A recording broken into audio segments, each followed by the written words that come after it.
BBC News.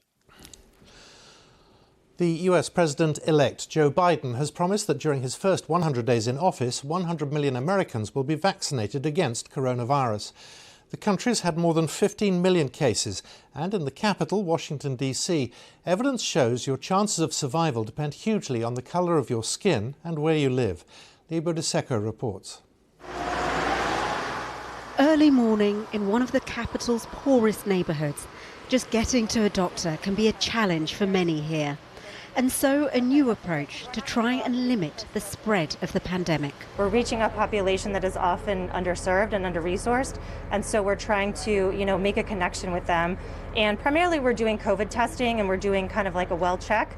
But if people need resources or connections back to the healthcare system, to the hospital, to their doctor, whatever, we're trying to help them with that as well.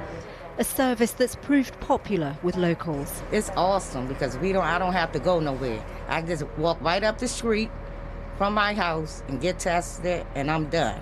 This is just half an hour's drive from the White House, but it is a world apart. It's predominantly black areas like this one that are bearing the brunt of the pandemic here in Washington, D.C. Authorities say it's because of long-standing systemic health and social inequalities. And it means that many people in places like this have an increased risk of getting sick and of dying of COVID-19. In fact, research shows you're more than 6 times more likely to lose your life to coronavirus if you're black than if you're white in Washington, D.C., the worst racial disparity in the whole country. Add to that, just one public hospital to serve the whole city. It was devastating watching this community be destroyed by the virus, seeing a lot of families, entire families wiped out. 1 week the mother, the next week the father, the next week the son.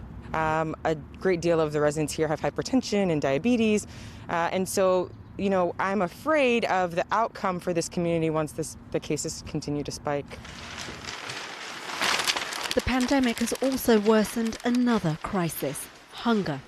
This food bank has had to change how it does things, delivering food to homes across the city in order to limit the numbers coming in. Typically, we would serve about 400 households a day, but we've seen many days during this pandemic when we've served over 1,000 households. And so there was a big spike in terms of food insecurity. And it is the people who already had the least who face the most precarious future in this city, which is the seat of power in one of the richest countries in the world. Lebo Diseko, BBC News, Washington.